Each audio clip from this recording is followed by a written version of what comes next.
साथियों, स्वागत है आपका self study classes with Sumit Jain YouTube channel में। सो साथियों, स्टार्ट हो चुका है आज का ये सेशन। सभी साथी आ जाएं और एक बार जल्दी से वीडियो को लाइक कर दें। और दोस्तों, अगर आपने अभी तक सेल्फ स्टडी क्लासेस का ऐप डाउनलोड नहीं किया तो बिल्कुल देरी ना करें, प्ले स्टोर में जाएं, सर्च करें सेल्फ स्टडी क्लासेस, ठीक है।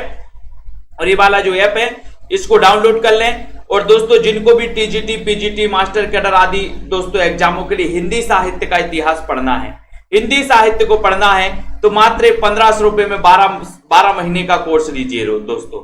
एक बार लेकर के देखिए, मजा आएगा आपको दोस्तों।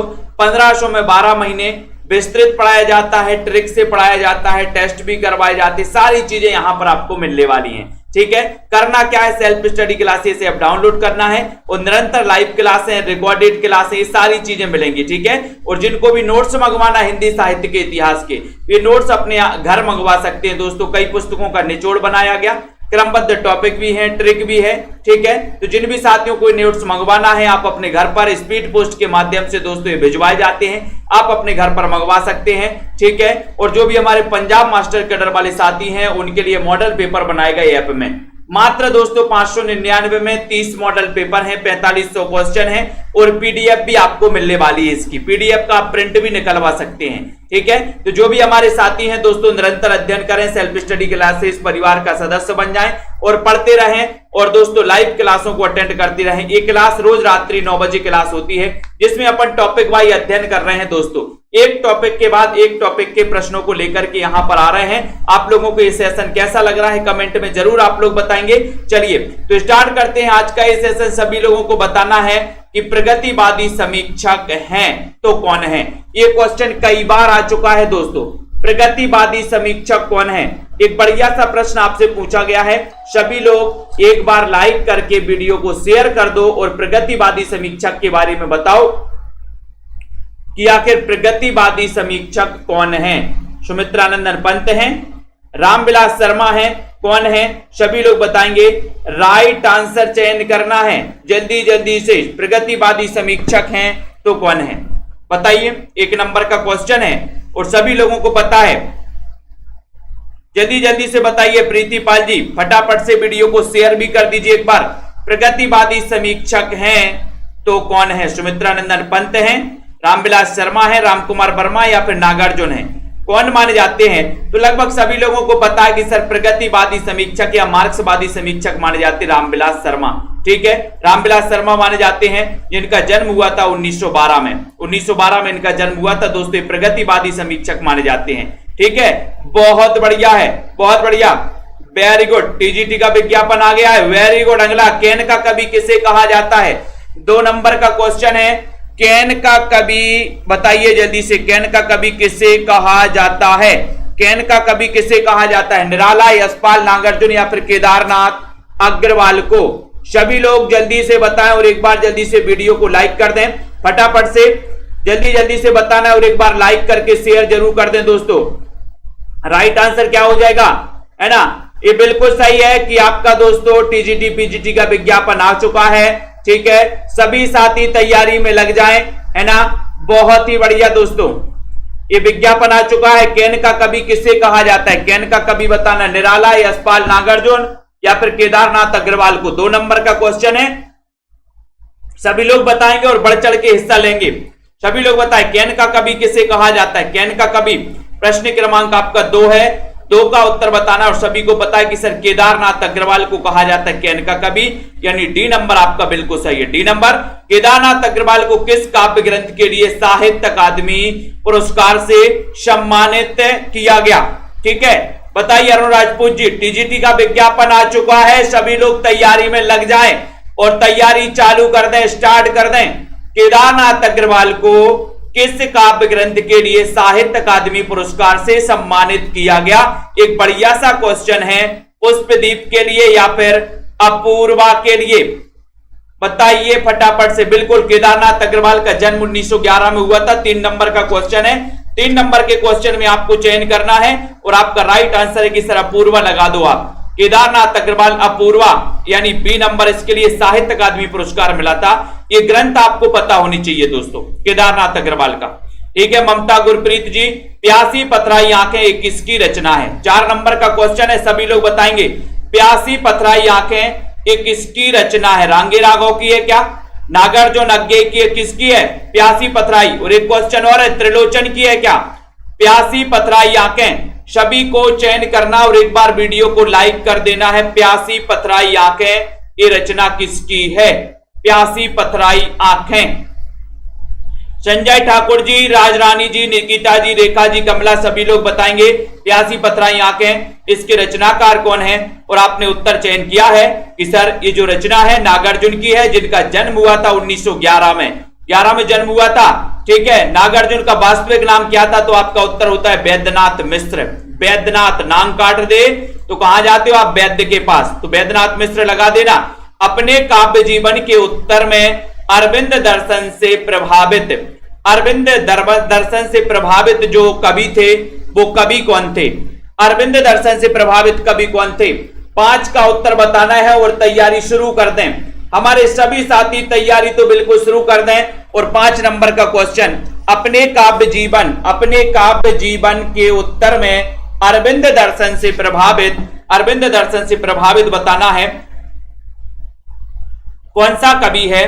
तब आपको राइट आंसर है कि वो कवि है सर सुमित्रानंदन पंत, जिनका जन्म हुआ था 1911 में, ठीक है। ये सॉरी 1900 ईस्वी में जन्म हुआ था पंत जी का।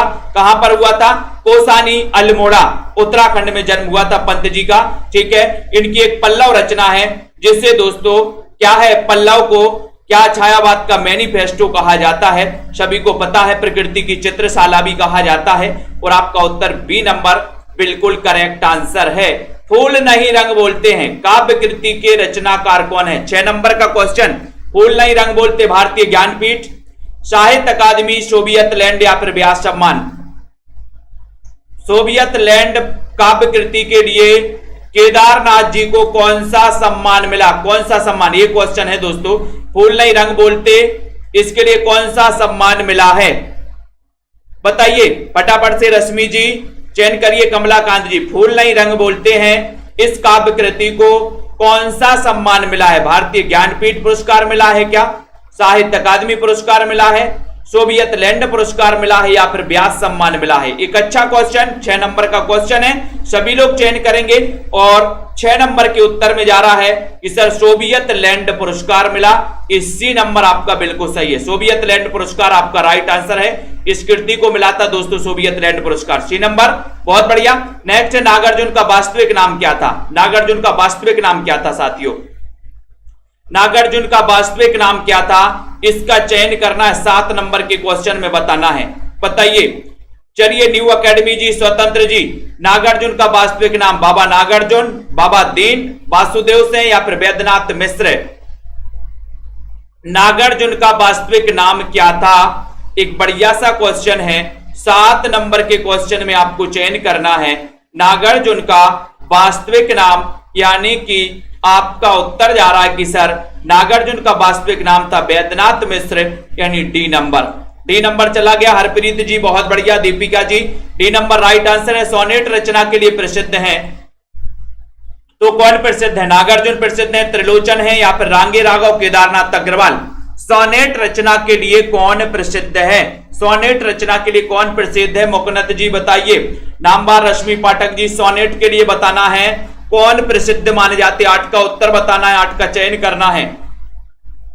त्रिलोचन, रांगे राघव, केदारनाथ अग्रवाल, सोनेट रचना के लिए कौन जाने जाते हैं? 8 नंबर का क्वेश्चन है। वीडियो को लाइक भी कर देना है, ठीक है स्वतंत्र जी। और आपको पता है कि सर 8 नंबर का उत्तर चला जाता है त्रिलोचन। सोनेट रचना के लिए जाने जाते हैं त्रिलोचन। बी नंबर आपका बिल्कुल सही है, बी नंबर राइट आंसर है। व्यंग की सर्वाधिक प्रखरता किसमें पाई जाती है? प्रखरता बताइए, व्यंग की सर्वाधिक प्रखरता किसमें पाई जाती है? नागार्जुन में, त्रिलोचन में, रांगे राघव में? किसमें पाई जाती है? 9 नंबर के क्वेश्चन है। इन्हीं 3 विकल्प में से आपको चयन करना है। बताइए हरप्रीत जी, अरुण जी, सभी लोग आ जाएं। 9 बजे, रात्रि 9 बजे रोज क्लास होती है दोस्तों आप लोगों के लिए। व्यंग की सर्वाधिक प्रखरता किसमें पाई जाती है? एक अच्छा क्वेश्चन है। और दोस्तों टीजीटी की वैकेंसी आ चुकी है, सभी लोग आ जाए फटाफट से। और टीजीटी वाले जिनको भी एडमिशन लेना है अभी आप 1500 में ले सकते हैं। हिंदी साहित्य को बम्पर तरीके से पढ़ सकते हो दोस्तों। व्यंग की सर्वाधिक प्रखरता किस में पाई जाती है? 9 नंबर का क्वेश्चन है। 9 नंबर के क्वेश्चन में बताना है और आपका उत्तर है कि सर नागार्जुन लगा दो, ए नंबर लगा दो। व्यंग की सर्वाधिक प्रखरता नागार्जुन में पाई जाती है, ये नंबर आपका बिल्कुल सही है। त्रिलोक जी ए नंबर राइट आंसर, नागार्जुन बिल्कुल सही है। मैंने उसको जब जब देखा लोहा देखा, लोहा जैसे तपता देखा, मैंने उसको गोली जैसे चलता देखा। ये पंक्ति किसकी है? ये पंक्ति बताइए, आपने कई बार पढ़ी है 10 नंबर के क्वेश्चन में। मैंने उसको जब जब देखा लोहा देखा, लोहा जैसे तपता देखा, मैंने उसको गोली जैसे चलते देखा।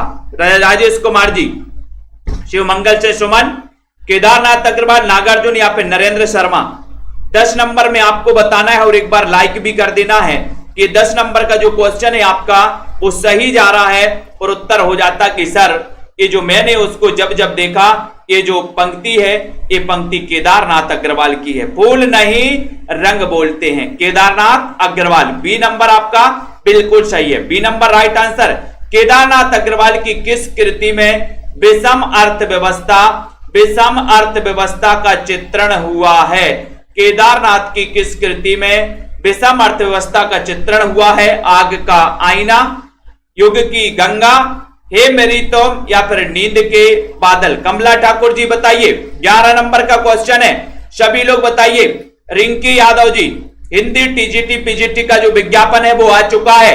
अब आप लोग तैयारी को बहुत मजबूत तरीके से तैयारी चालू कर दें फटाफट से। आपकी दोस्तों वैकेंसी में कई बार आपसे बोल चुका हूं कि जल्दी वैकेंसी आने वाली है और दोस्तों वैकेंसी आती रहेंगी जाती रहेंगी, अपनी तैयारी रुकनी नहीं चाहिए, ठीक है। तो केदारनाथ अग्रवाल किस कृति में विषम अर्थव्यवस्था, विषम अर्थव्यवस्था का दोस्तों चित्रण किया गया 11 नंबर के क्वेश्चन में। और आपका उत्तर है सर युग की गंगा, युग की गंगा, बी नंबर आपका करेक्ट आंसर है। युग की गंगा आपका सही है। भारत में प्रगतिशील लेखक संघ के प्रथम अधिवेशन की अध्यक्षता किसने की? बताओ, प्रथम अधिवेशन की अध्यक्षता किसने की? भारत में प्रगतिशील लेखक संघ की, बताइए जल्दी से। प्रगतिशील लेखक संघ की जो प्रथम अधिवेशन की अध्यक्षता की थी वो किसने की थी? रश्मि पाठक जी, यूनिक स्टडी जी बताइए जल्दी से, फटाफट से बताइए। दीक्षा, विजय गुप्ता जी सभी लोग बताएंगे और एक बार लाइक भी कर दें, शेयर भी कर दें फटाफट से। भारत में प्रगतिशील लेखक संघ की, और आपका राइट आंसर हो गया है कि सर वो की थी प्रेमचंद ने, यानी सी नंबर आपका बिल्कुल सही है। सी नंबर जिन्होंने भी बताया राइट आंसर है, चयन करना है सी नंबर। बादल राग कविता के रचनाकार कौन है? बादल राग कविता, अब की बार जोर लगाना है पूरा का पूरा जोर लगा दीजिए दोस्तों। अब की बार एग्जाम पार, अब की बार एग्जाम पार। एक ही नारा होना चाहिए कि जब तक तोड़ेंगे नहीं तब तक छोड़ेंगे नहीं, एक ही नारा होना चाहिए दोस्तों। और पढ़ाई इतनी करो कि बादल राग कविता के रचनाकार कौन है ये बताओ। नागार्जुन है, त्रिलोचन, निराला या फिर रांगी राघव। 13 नंबर का क्वेश्चन है, सभी लोग बताइए। 13 में उत्तर चला गया कि सर बादल का राग निराला ही होता है। बादल का राग कैसा होता है? निराला होता है। सी नंबर सही हो जाएगा, निराला आपका राइट आंसर चला गया, निराला बिल्कुल सही है। हरिजन गाथा के रचनाकार कौन है? हरिजन गाथा बताना। 14 नंबर का क्वेश्चन है, 4 विकल्प आपके सामने, एक तो नागार्जुन है, धूमिल है, प्रसाद या फिर निराला है। तो हरिजन गाथा के रचनाकार बताइए, चयन करिए सरोज गुप्ता जी। और वीडियो को लाइक भी कर दीजिए दोस्तों। ये रोज निरंतर आपकी लाइव क्लास होती है शाम को 5 बजे। हरिजन गाथा के रचनाकार कौन है ये बताना है आपको। हरिजन गाथा की रचना ये 9 बजे होती है दोस्तों, सॉरी रोज रात्रि 9 बजे क्लास होती है आपकी। हरिजन गाथा के जो रचनाकार माने जाते हैं वो माने जाते हैं नागार्जुन, यानी ये नंबर आपका नागार्जुन बिल्कुल सही है। ये नंबर राइट आंसर चला गया, बहुत बढ़िया। कौन सी दिनकर की रचना नहीं है? कौन सी दिनकर की रचना नहीं है? सभी लोग एक बार जल्दी से बता दो, दिनकर की रचना कौन सी नहीं है? रामधारी सिंह दिनकर, जिनका जन्म हुआ था 1908 में, 1908 में हुआ था, जिनके लिए दोस्तों 1972 में ज्ञानपीठ पुरस्कार भी मिला था उर्वशी के लिए, है ना। तो इनकी दिनकर की रचना कौन सी नहीं है? बोले सर रेणुका तो है, ओंकार तो है, रेणुका भी है, उर्वशी भी है, अरिमा है क्या? 15 नंबर का क्वेश्चन, और आपने बिल्कुल सही चयन किया कि सर दिनकर की रचना ये अरिमा नहीं है, अरिमा नहीं है। डी नंबर आपका बिल्कुल। बाकी उर्वशी, रेणुका और ओंकार ये तीनों रचना आती है इनकी, ठीक है, बहुत बढ़िया। बालकृष्ण शर्मा नवीन का सर्वप्रथम प्रकाशित जो काव्य है वो दोस्तों काव्य संग्रह कौन सा है? 16 नंबर का क्वेश्चन है, बालकृष्ण शर्मा नवीन का सर्वप्रथम प्रकाशित काव्य संग्रह कौन सा है? 16 का उत्तर है, सभी लोग बताइए। सरिता जी बिल्कुल, विज्ञापन आ गया है, विज्ञापन आ गया है भैया। बालकृष्ण शर्मा नवीन का सर्वप्रथम प्रकाशित जो काव्य संकलन है वो कौन सा है? क्वासी है, रश्मि रेखा है, रश्मि रेखा, कुमकुम या फिर उर्मिला? उर्मिला बताइए, चयन करिए डॉक्टर सपना जी। बालकृष्ण शर्मा नवीन का सर्वप्रथम प्रकाशित जो काव्य है 16 नंबर के क्वेश्चन में वो कौन सा है वो आपको बताना है, और वो है आपका कुमकुम। कुमकुम यानी सी नंबर, ठीक है। बालकृष्ण शर्मा नवीन का कुमकुम आपका राइट आंसर चला गया। और दोस्तों बाल के नीचे हम क्या लगाते? कुमकुम लगाते। बोले सर कुमकुम बिंदी, कुमकुम आपका राइट। युगधारा के रचनाकार कौन है? 17 नंबर का क्वेश्चन, युगधारा। बहुत ही बढ़िया क्वेश्चन पूछा गया, इतना अच्छा क्वेश्चन पूछा गया आपसे कि सभी लोग आंसर बताएंगे यहां पर। युगधारा के रचनाकार कौन है? ये क्वेश्चन है आपका, बहुत ही बढ़िया क्वेश्चन है, सभी लोग चयन करेंगे। युगधारा माखनलाल चतुर्वेदी है, बालकृष्ण शर्मा नवीन है, नागार्जुन है या फिर शिवमंगल? कई बार मैंने आपको बताया और याद भी करवाया और ट्रिक भी मैंने आपको बताई है कि युगधारा में कौन बह गया, युगधारा में कौन बह गया। जिनको भी एडमिशन लेना है self study classes app download कर लें दोस्तों, self study classes app download कर लें फटाफट से। और जिनको भी हिंदी साहित्य के इतिहास के नोट्स मंगवाना है, ट्रिकी नोट्स, आप अपने घर पर मंगवा सकते हैं दोस्तों, ठीक है। युगधारा के रचनाकार कौन है ये पूछा गया। और युग की धारा में कौन बह गया? बोले सर नाग बह गया, नाग। तो नाग से क्या हो जाएगा? नागार्जुन। 1911 में जन्म हुआ, वैद्यनाथ मिश्र इनका वास्तविक नाम। युग की धारा में नाग बह गया, तो ये नागार्जुन की रचना है। प्रवासी के गीत के रचनाकार कौन है? 18 नंबर, प्रवासी के गीत इसके रचनाकार कौन है? नरेंद्र शर्मा, मुक्तिबोध, त्रिलोचन, नागार्जुन। प्रवासी के गीत इसके रचनाकार कौन है? 18 में सभी लोग आंसर बताएंगे। 18 का राइट आंसर क्या है? चयन करिए। किरण जी बताइए यहां पर, दीपिका शुक्ला जी, प्रवासी के गीत के रचनाकार कौन है? 18 नंबर में बहुत ही बढ़िया क्वेश्चन पूछा गया, लाइक कर दो सभी साथी। रेखा जी, उत्कर्ष जी, सभी लोग बताएंगे फटाफट से ये प्रवासी के गीत। और सर मैंने आपको यह ट्रिक भी बताई थी कि प्रवासी के गीत नरेंद्र शर्मा के गाता है। प्रवासी के गीत नरेंद्र शर्मा के गाता है। आपका उत्तर चला गया ए, प्रवासी के गीत नरेंद्र कैसा गाता है? बोले सर शर्मा के गाता है। ए नंबर करेक्ट आंसर। दिगंत किसकी रचना है? दिगंत। दिगंत बताइए, दिगंत बताना है। त्रिलोचन की, नागार्जुन, रांगे राघव या केदारनाथ अग्रवाल? दिगंत के रचनाकार कौन है? दिगंत। दिगंत बताइए। विजय गुप्ता जी, किशोरी लाल जी, सभी लोग बताएंगे। सुनील कुमार जी, लखविंदर जी, दिगंत किसकी रचना है? एक बढ़िया सा क्वेश्चन, बढ़िया सा प्रश्न आपसे पूछा गया, इतना बढ़िया क्वेश्चन पूछा गया कि दिगंत आपसे पूछा गया। दिगंत कौन बता रहा है? सही आंसर लाइक कर देना है सभी साथियों को, वीडियो को शेयर भी कर देना है। दिगंत के रचनाकार कौन है ये आपसे पूछा गया है, और आपका उत्तर जा रहा है कहां पर? कहां पर जा रहा है? दिगंत। और राइट आंसर हो गया कि सर ये रचना त्रिलोचन की है। दिगंत की रचनाकार त्रिलोचन है। ए नंबर आपका बिल्कुल सही है। ए नंबर त्रिलोचन आपका राइट आंसर हो गया दोस्तों। दिगंत के रचनाकार और प्रगतिवाद के कवि कौन नहीं है? बहुत बढ़िया क्वेश्चन है ना। और आपको पता है दोस्तों 1936 से लेकर के जो है बाद का जो युग है वो क्या कहलाता है दोस्तों? प्रगतिवाद कहलाता है, जो कि मार्क्सवाद से प्रभावित माना जाता है। जिनके प्रमुख कवियों में केदारनाथ अग्रवाल है ना, नागार्जुन, त्रिलोचन आदि कवि आते हैं। अब प्रगतिवाद के कवि कौन नहीं है? नागार्जुन तो हैं। और बताओ 20 नंबर का क्वेश्चन है। दिनकर भी माने जाते हैं दोस्तों, केदारनाथ अग्रवाल भी माने जाते हैं, लेकिन आपका प्रसाद यानी कि जयशंकर प्रसाद याद रख लेना, ये नहीं माने जाते। नागार्जुन जिनका जन्म 1911 में, दिनकर जिनका जन्म 1908 में, अग्रवाल इनका भी जन्म 1911 में, और प्रसाद का जन्म हुआ था 1889 में। ये दोस्तों छायावाद के प्रवर्तक माने जाते हैं। कौन छायावाद के कवि माने जाते हैं? जयशंकर प्रसाद। डी नंबर आपका बिल्कुल सही है। कौन सी रचना दिनकर की नहीं है? दिनकर की रचना कौन सी नहीं है? कमलाकांत रागनी जी सभी लोग बताएंगे। उर्मिला, रेणुका, दिल्ली या फिर नीम के पत्ते? कौन सी रचना दिनकर की नहीं है? दिनकर की रचना कौन सी नहीं है? 21 नंबर का क्वेश्चन है, सभी को चयन करना है। सभी लोग बताइए 21 का राइट आंसर क्या है? 21 का उत्तर बताइए। 21 में आपको बहुत ही बढ़िया है, दिनकर की रचना कौन सी नहीं है? ऐसे क्वेश्चन कई बार पूछे जाते हैं। राजेश कौर जी, दीक्षा जी, सभी लोग बताएंगे। और आपको बताए कि सर ये रेणुका है, दिल्ली भी है दिनकर की, दिल्ली भी है, नीम के पत्ते भी है, लेकिन ये उर्मिला नहीं है। उर्मिला, ये उर्मिला, ये उर्मिला, ये उर्मिला नहीं है दोस्तों। ये नंबर आपका सही हो जाएगा। राइट आंसर चला गया आपका ए विकल्प आपका बिल्कुल राइट आंसर। बहुत बढ़िया।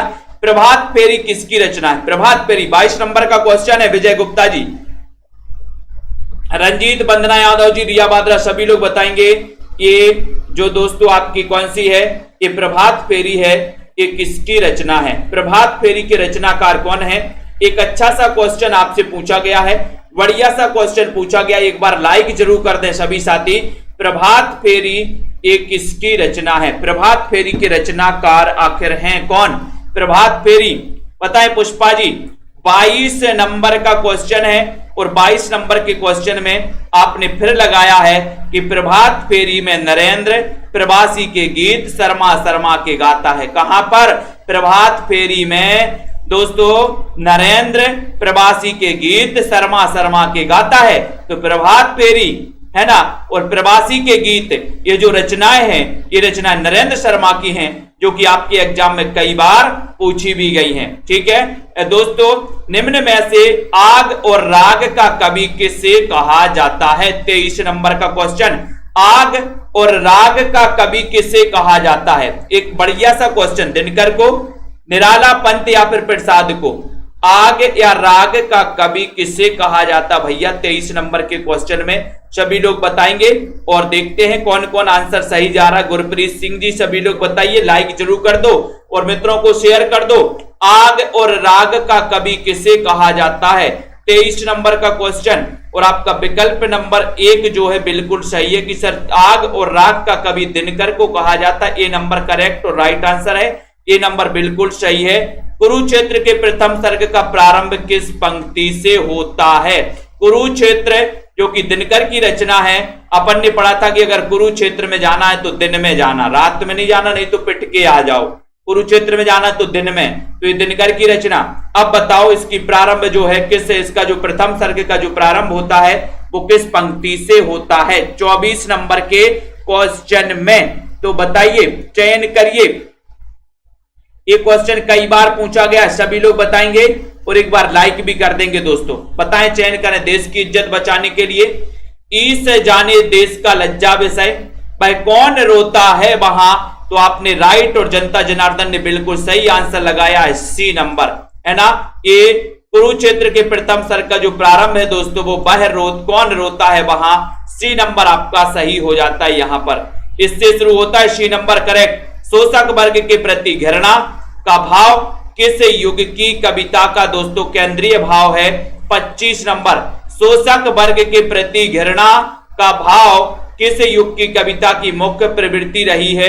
ऐसा भी है क्वेश्चन। तो बताइए यहां पर छायावादी कविता की, प्रगतिवादी कविता की, प्रयोगवादी कविता की, या फिर इनमें से कोई नहीं? ऐसे कितने साथी हैं जिन्होंने अभी तक वीडियो को लाइक नहीं किया दोस्तों, जिन्होंने अभी तक शेयर नहीं किया अपने मित्रों तक? तो चयन करिए जल्दी से, एक बार बताइए भी। और ऐसे कितने साथी हैं जिन्होंने अभी तक सब्सक्राइब नहीं किया है? सभी साथी सब्सक्राइब जरूर कर लें दोस्तों, सब्सक्राइब करें जल्दी से। और शोषक वर्ग के प्रति घृणा का भाव किस युग की कविता का दोस्तों कविता की मुख्य प्रवृत्ति है? छायावादी कविता की, प्रगतिवादी, प्रयोगवादी, या फिर इनमें से कोई नहीं? तो देखते हैं 25 नंबर के क्वेश्चन में कौन सही आंसर बता पाता है। और आपको पता है कि सर ये जो प्रगतिवादी कविता की मुख्य प्रवृत्ति रही है, शोषक वर्ग के प्रति घृणा का भाव रहा, ये बी नंबर आपका सही चला गया। बी नंबर बिल्कुल सही है। सतरंगे पंखों वाली रचना के रचनाकार कौन है? 26 नंबर का क्वेश्चन है।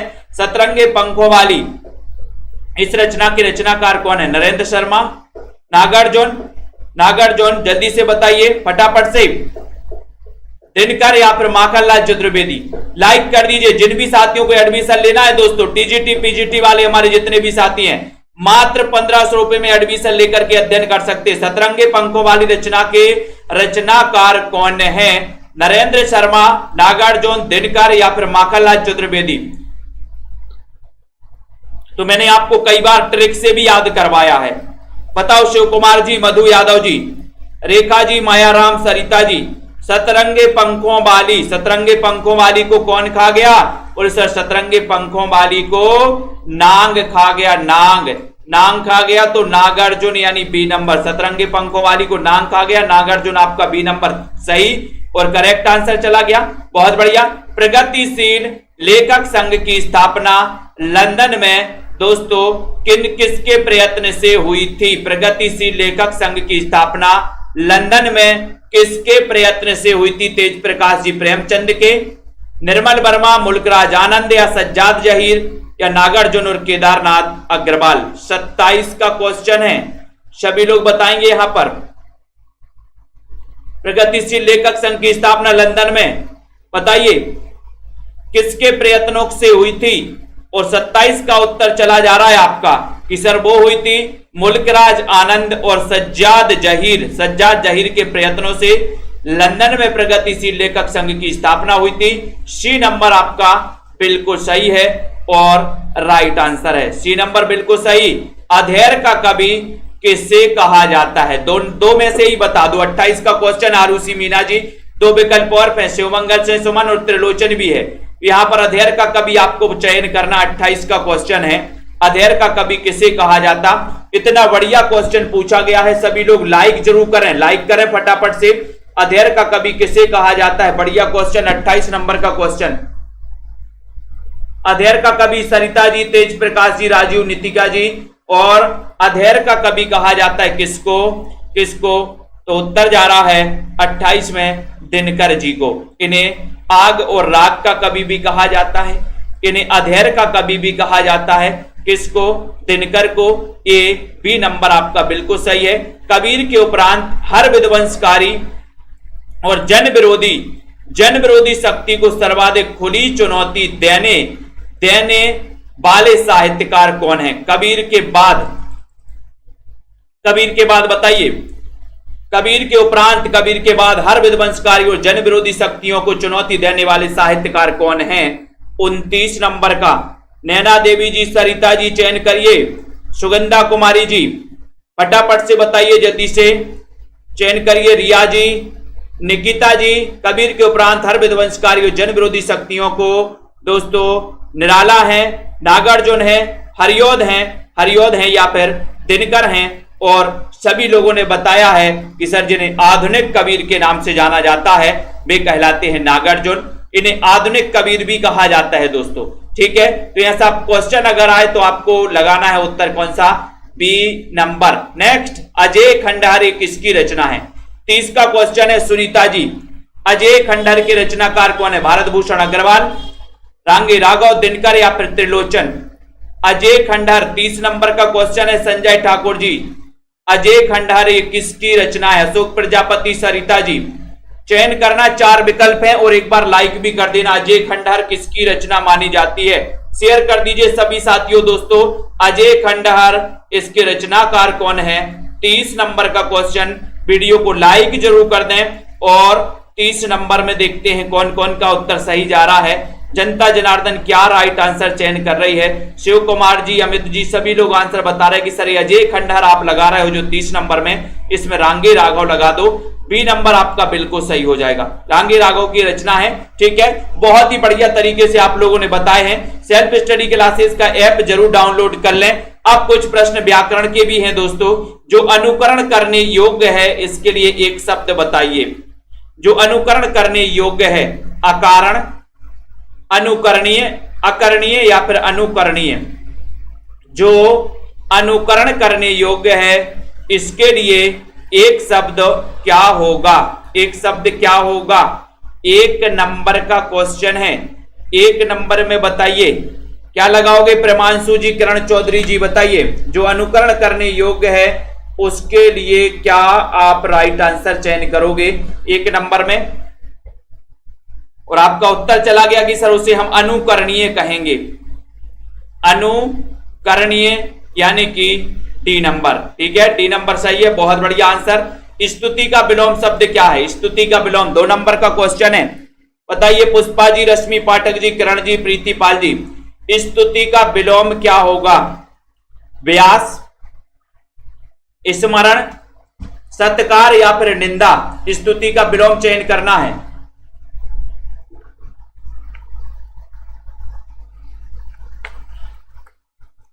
स्तुति का विलोम बताएंगे सभी साथी। राइट आंसर जा रहा है कि सर स्तुति का जो विलोम होगा वो होगा कौन सा?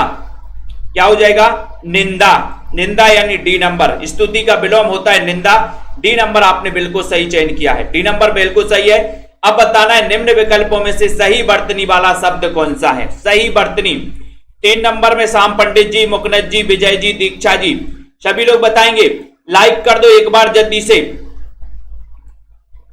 वर्तनी, सही वर्तनी वाला शब्द कौन सा है? प्रमोद सैनी जी, परवीक्षा, परीक्षा, परीक्षा या फिर परीक्षा? सही वर्तनी वाला शब्द कौन सा है? सही वर्तनी वाले शब्द का चुनाव करिए। तेज प्रकाश जी चुनाव करिए, 3 नंबर का क्वेश्चन है, चुनाव करिए फटाफट से। और तो 3 का उत्तर आपका जा रहा है कि सर निम्न विकल्पों में से सही वर्तनी वाला जो शब्द है वो शब्द है परीक्षा, यानी 3 नंबर आपका सही है। परीक्षा आपका राइट आंसर है, परीक्षा बिल्कुल सही है। तुम मत लिखो, तुम मत लिखो ये किस प्रकार का वाक्य है? तुम मत लिखो आज्ञावाचक है क्या? विधानवाचक है, संकेतवाचक है या फिर निषेधवाचक है? तुम मत लिखो ये किस प्रकार का वाक्य है? किस प्रकार का वाक्य है? चयन करिए, 4 नंबर का क्वेश्चन है। तुम मत लिखो ये किस प्रकार का वाक्य माना जाता है? 4 नंबर के क्वेश्चन में सभी लोग बताएंगे और देखते हैं कौन कौन सही आंसर लगा पाता है। कुछ लोग 1 नंबर लगा रहे हैं आज्ञावाचक, लेकिन यहां पर आपका राइट आंसर चला गया कि सर ये जो तुम मत लिखो आपने पूछा है ये निषेधवाचक वाक्य है। 4 नंबर सही है, 4 नंबर निषेधवाचक जिन्होंने भी चयन किया है बिल्कुल सही है। आवा प्रत्यय से निर्मित शब्द कौन सा है? बताइए आकाश जी, आवा प्रत्यय से निर्मित शब्द कौन सा है? आवश्यक, प्रावधान, आवागमन या फिर भुलावा? आवा से बताइए फटाफट से। आवा शब्द से निर्मित शब्द कौन सा है? आवा प्रत्यय से निर्मित शब्द कौन सा है? बिल्कुल सही आंसर बताना है और एक बार लाइक भी कर देना है, वीडियो को शेयर कर दें फटाफट से। आवा का उत्तर बताइए। और सभी लोगों ने आंसर चयन किया है कि सर आवा का हो जाएगा भोलावा, यानी 4 नंबर ये आवा प्रत्यय से संबंधित है। अगला क्वेश्चन है ना, बंधव गुरुपद पदम परागा कौन सा अलंकार है? कौन सा अलंकार है? लाइक कर दीजिए दोस्तों और एक बार वीडियो को शेयर भी कर दे फटाफट से। बंधव गुरुपद पदम परागा कौन सा अलंकार है? कौन सा अलंकार है बताएं और चयन कर दो जल्दी जल्दी से, वीडियो को लाइक भी कर दो। बंधव गुरुपद पदम परागा ये कौन सा अलंकार है दोस्तों? और वीडियो को लाइक भी कर दें फटाफट से, शेयर भी कर दें, है ना। और यहां पर आपका राइट आंसर जा रहा है, क्या आंसर जा रहा है? बंधव गुरुपद पदम परागा सही। रूपक अलंकार यानी 2 नंबर आपका बिल्कुल सही। ऐसे कितने साथी हैं जो टीजीटी पीजीटी का फॉर्म भरेंगे? टीजीटी पीजीटी का विज्ञापन आ चुका है दोस्तों। आप सभी टीजीटी पीजीटी जो भी योग्य हैं, है ना, वो सभी साथी भरें और दोस्तों तैयारी स्टार्ट कर दें। रूपक अलंकार हो जाएगा बंधव गुरुपद पदम परागा, ठीक है। श्रृंगार रस का स्थायी भाव क्या है? 7 नंबर का क्वेश्चन, श्रृंगार रस का स्थायी भाव बताना है। ज्योति वैशाली जी सभी लोग बताएंगे 7 नंबर के क्वेश्चन में श्रृंगार रस का स्थायी भाव क्या है? प्रेम है, रति है, निर्वेद है या फिर जुगुप्सा है? 7 नंबर के क्वेश्चन में श्रृंगार रस का स्थायी भाव, बहुत ही बढ़िया क्वेश्चन है और वीडियो को शेयर भी कर दीजिए फटाफट। बहुत सारे लोग भर रहे हैं टीजीटी पीजीटी के लिए, वेरी गुड, धन्यवाद दोस्तों, बधाई हो आपको, अग्रिम बधाई हो। है ना, तैयारी करें। हमारी शुभकामनाएं। सेल्फ स्टडी क्लासेस से जुड़े रहें, ठीक है। जिनको एडमिशन लेना वो एडमिशन भी ले सकते हैं। शाम को 5 बजे क्लास चलती है एडमिशन वाली, शाम को 6:30 बजे भी चलती है दोस्तों, ठीक है। तो आप सभी साथी बिल्कुल स्वागत है सेल्फ स्टडी क्लासेस में। आपका रति आंसर बिल्कुल सही है। श्रृंगार रस का स्थायी भाव रति 2 नंबर सही है। राम का आचरण खाली स्थान है, वाक्य में रिक्त स्थान पर उपयुक्त वाक्य भरिए। 8 नंबर के विजय गुप्ता जी, रुद्र प्रताप जी, बहुत बढ़िया विजय गुप्ता जी, वेरी गुड। निधि जी, रिया जी, रंजीत कौर जी, सरिता जी, राम का आचरण खाली स्थान है, खाली स्थान है, इसमें बताइए गंदा, बुरा, बुरा दुराचरण, बुरा या फिर गंदा दुराचरण। तो देखो जल्दी से बताइए फटाफट से बलजीत जी। 8 नंबर के क्वेश्चन में है, वो अलग योग्यता होती है उसकी, राम का आचरण। तो आपका यहां पर उत्तर है बिल्कुल। विश्वास मलिक जी, बिल्कुल तैयारी करिए भरपूर दोस्तों, मेरा साथ भी है, मेरी शुभकामनाएं भी आप लोगों के साथ हैं। 8 नंबर के क्वेश्चन में बुरा आपका 3 नंबर बिल्कुल सही हो जाएगा। मृगेंद्र का पर्यायवाची शब्द क्या है? मृगेंद्र का पर्यायवाची शब्द बताना है, सभी लोग बताइए। और मैंने कई बार आपसे बोला है कि पर्यायवाची की प्रैक्टिस चालू करिए। पर्यायवाची रोज निरंतर आपको 50 पर्यायवाची पढ़ना है, 50 मुहावरे पढ़ना है ना। मृगेंद्र का पर्यायवाची शब्द बताना है। 9 नंबर के क्वेश्चन में आपको चयन करना है और लाइक भी कर देना है। हमारे सभी साथी सेल्फ स्टडी क्लासेस परिवार का हिस्सा बने रहे। किरण चौधरी, राजीव जी, मृगेंद्र का पर्यायवाची शब्द कौन सा है? एक अच्छा क्वेश्चन और आपका राइट आंसर जा रहा है कि सर शार्दुल लगा देना, 2 नंबर लगा देना। मृगेंद्र का पर्यायवाची होता है शार्दुल, यानी कि 2 नंबर। बी नंबर आपका बिल्कुल सही है, ठीक है। चिकना घड़ा इस मुहावरे का सही अर्थ प्रकट करने वाला विकल्प कौन सा है? चिकना घड़ा, चिकना घड़ा सभी बातों, सभी की बात मानने वाला, ठंडे स्वभाव का होना, बिल्कुल निर्लज्ज या बहुत ही सरल होना। अब देखो ये मुहावरे में भी आपकी गाड़ी अटकती है। मैं बार बार आपसे बोल चुका हूं विकास भाटी, पुष्पा जी, कि मुहावरों को पक्का करिए, है ना। और दोस्तों आपके क्या है, ठीक है, हाँ 9 जून से अप्लाई, 9 जून से दोस्तों आप लोग फॉर्म भर सकते हैं, है ना। तो यहां पर चिकना घड़ा होना, कल से ही फॉर्म चालू हो जाएगा आपका। चिकना घड़ा होना 10 नंबर का क्वेश्चन है, सभी लोग बताएं और चयन करें, वीडियो को लाइक कर दें और उत्तर हो जाएगा बिल्कुल निर्लज्ज, यानी 3 नंबर आपका सही है। चिकना घड़ा इस मुहावरे का सही अर्थ है बिल्कुल निर्लज्ज होना, 3 नंबर आपका बिल्कुल राइट आंसर है, ठीक है, वेरी गुड। और 3 नंबर आपका बिल्कुल सही है, ठीक है। और सभी साथी दोस्तों जिनको भी एडमिशन लेना है टीजीटी पीजीटी में, तो आप सभी साथी दोस्तों अगर नोट्स मंगवाना तो आप हिंदी साहित्य के नोट्स भी मंगवा सकते हैं, ठीक है। और जिन भी साथियों को दोस्तों कोर्स में एडमिशन लेना वो एडमिशन ले सकते हैं। 1500 में 12 महीने के लिए निरंतर अध्ययन होगा, ठीक है। तो यहां पर सेल्फ स्टडी क्लासेस वाले सभी साथी, केबीएस वाले जो भी हमारे साथी हैं, इनको भी हिंदी साहित्य करना है। टीजीटी पीजीटी का जो विज्ञापन है वो आ चुका है, 9 जून से फॉर्म भरना चालू हो जाएंगे दोस्तों, है ना। और उसका जो विज्ञापन आया उस विज्ञापन को एक बार पढ़िए अच्छे से, है ना। और उसके बाद दोस्तों आप अपना जो है फॉर्म भरिए और अध्ययन और तैयारी में बिल्कुल लग जाइए, ठीक है।